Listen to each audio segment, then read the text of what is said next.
सकीब, आपके पास आ जाता हूँ मैं कि आप बिहार में बैठे हुए हैं, क्या कुछ चल रहा है इन सूची के बाद और समय पूरा होने के बाद? ज़रा हम लोग पहले आपसे ये समझ लें और फिर राहुल गांधी का दावा और ये चुनाव आयोग कह रहा है कि फैक्ट चेक में उनको मिसलीडिंग, भ्रामक और इससे पहले भी चुनाव आयोग लगातार तमाम दावों पर जो है वो फैक्ट चेक करके ट्वीट कर रहा था।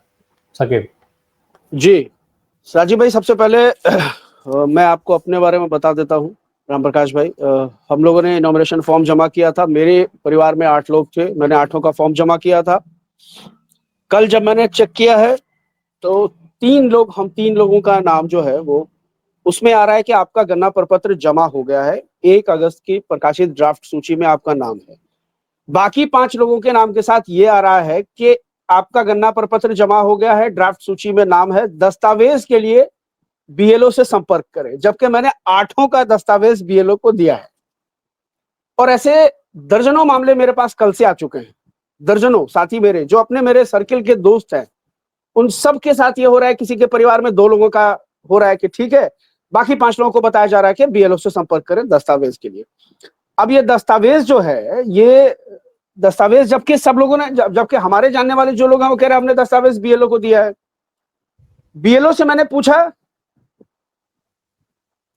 बीएलओ ने कहा कि हमारे पास अभी इतना दस्तावेज रखा हुआ है, हमको दस्तावेज अब जाके अपलोड करना। मैंने आपके प्रोग्राम में एक बार बताया था कि एक बार मैं अपनी बड़ी बहन के घर पर था, वहां बड़ी बहन के परिवार के लिए बीएलओ आया उनका फॉर्म लेने के लिए, तो उसने सामने बैठ के ही इनॉमिनेशन फॉर्म अपलोड किया।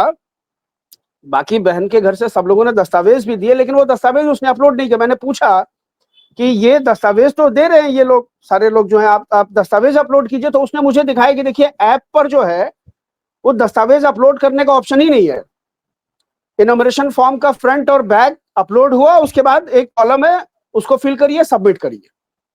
तो बीच में ये सिलसिला चला। इसका मतलब ये है कि अब कल मेरे बीएलओ ने कहा है कि अब जो है अपलोडिंग का ऑप्शन खुलेगा तो हम लोग अपलोड करेंगे।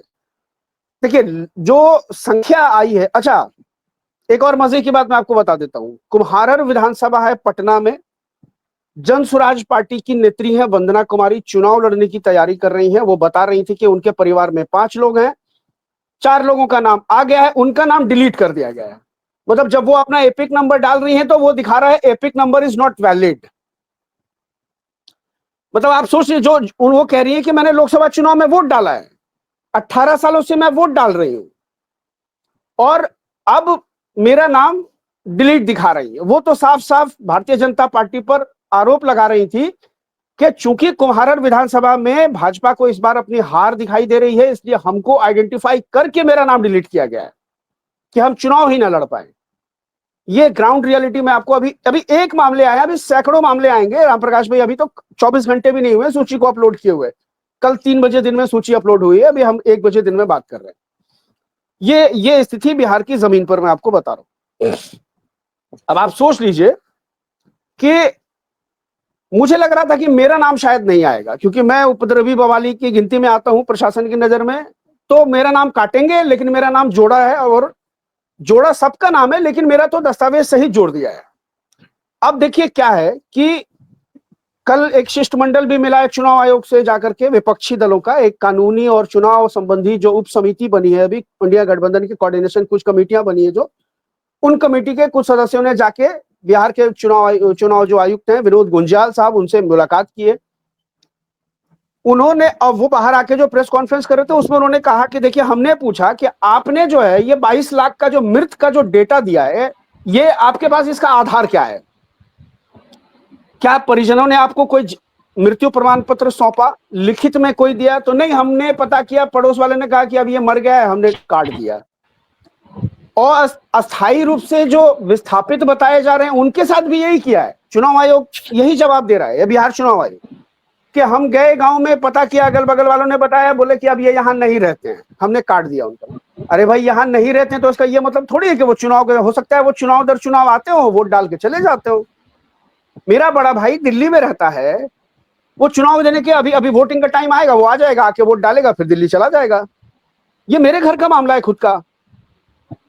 वो दिल्ली का वोटर नहीं है, रहता दिल्ली में है, वो 20-25 सालों से वो दिल्ली में है, लेकिन उसका नाम वोटर लिस्ट में यही इनरोल्ड है और वो वोट देने यही आता है, यहाँ आके वो वोट देता है। अब आप ये देखिए कि किस तरह से मामला, अब मुझसे बीएलओ ने पूछा, मान लीजिए कि अब मेरे घर में मेरे बीएलओ को पता होगा कि अच्छा इसका एक भाई तो दिल्ली में रहता है, उसने लगा दिया टिक कि भाई ये विस्थापित हो गया है। अब बीएलओ ने कंफर्म किया कि भाई वो वोट देने तो यहीं आता है, या उसका नाम तो वोटर लिस्ट में यहीं इनरोल्ड है, या फिर वैसा डुप्लीकेसी का मामला कि उसने दिल्ली में भी वोटर आईडी कार्ड बना रखा है, यहां का भी है तो चलो यहां वाला हटा देते हैं।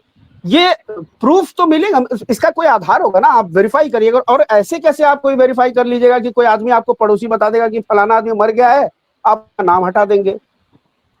अब मुझे ये समझ में नहीं आ रहा है रामप्रकाश भाई जी रामप्रकाश भाई, अच्छा रामप्रकाश भाई, बूथों की संख्या बढ़ा दी गई है। पहले बिहार में 77,895 बूथ हुआ करते थे, अभी 90,715 बूथ कर दिया गया है। हमारे यहाँ खुद जो है, हमारे विधानसभा में बूथ 347 था पहले, यानी लोकसभा चुनाव तक 347 बूथ था, अभी 404 बूथ संख्या बढ़ा दी गई है। 400 जो उसमें और कितना आप समझिए, मतलब 54-55 वो बूथ जो है और बढ़ा दिया गया है।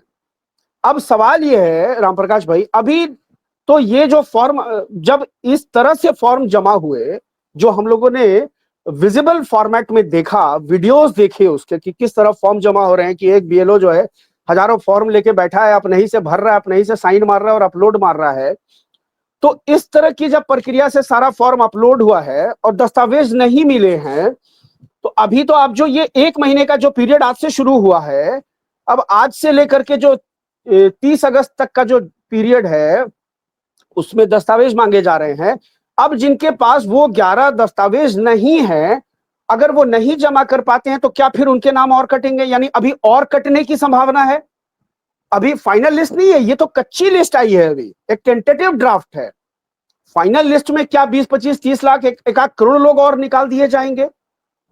और चुनाव आयोग के ऊपर जो राहुल गांधी सवाल कर रहे हैं, राहुल गांधी ने कल कहा कि हम एटम बम फोड़ेंगे।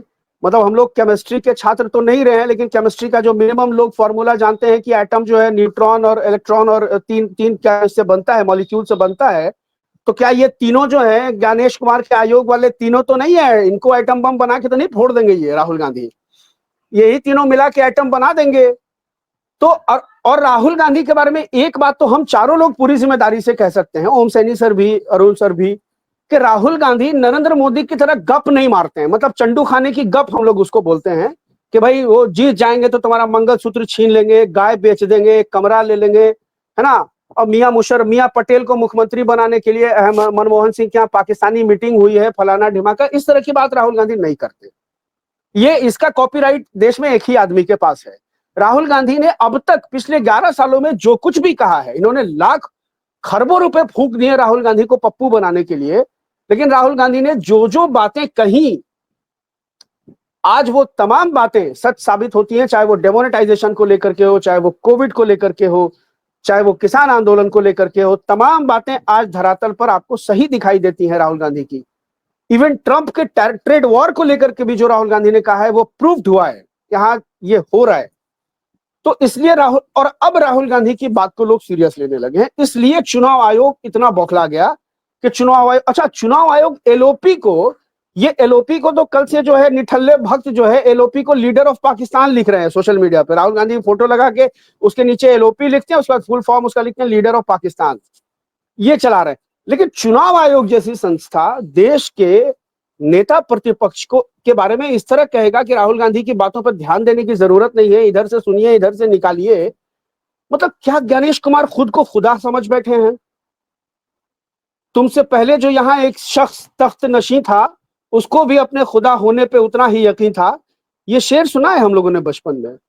और राहुल गांधी ने अगर कहा है कि चाहे आप रिटायर भी हो जाएंगे, अब ये क्या कह रहे हैं कि चुनाव आयोग को, किरण रिजिजू जी का मैं कल बयान देख रहा था, वो कह रहे संवैधानिक संस्थाओं को धमकी दे रहे हैं राहुल गांधी, भारत के विरोध में बात कर रहे हैं। भाई निशिकांत दुबे क्या कर रहा था? निशिकांत दुबे क्या कोई प्रवचन कर रहा था, मिलाद कर रहा था क्या? मुसलमानों का जो मिलाद होता है वो मिलाद कर रहा था या कथा कर रहा था, जो सीजेआई को गृह युद्ध भड़काने का जिम्मेदार बता रहा था?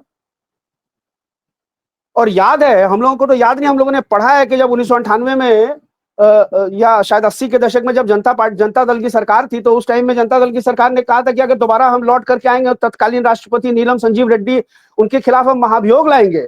और उनके खिलाफ हम कानूनी कार्रवाई भी करेंगे। ओम सैनी सर भी बहुत सीनियर है, वो बताएंगे कि मैं सही कह रहा हूं कि गलत कह रहा हूं। तो क्या वो राष्ट्रपति को धमकी दे रहे थे जनता दल वाले लोग?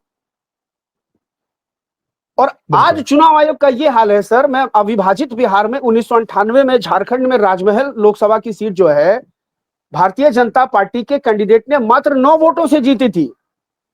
सोम मरांडी जो कैंडिडेट थे भारतीय जनता पार्टी के, थॉमस हंसदा कांग्रेस के उम्मीदवार थे, उनको 9 वोटों से चुनाव हराया था।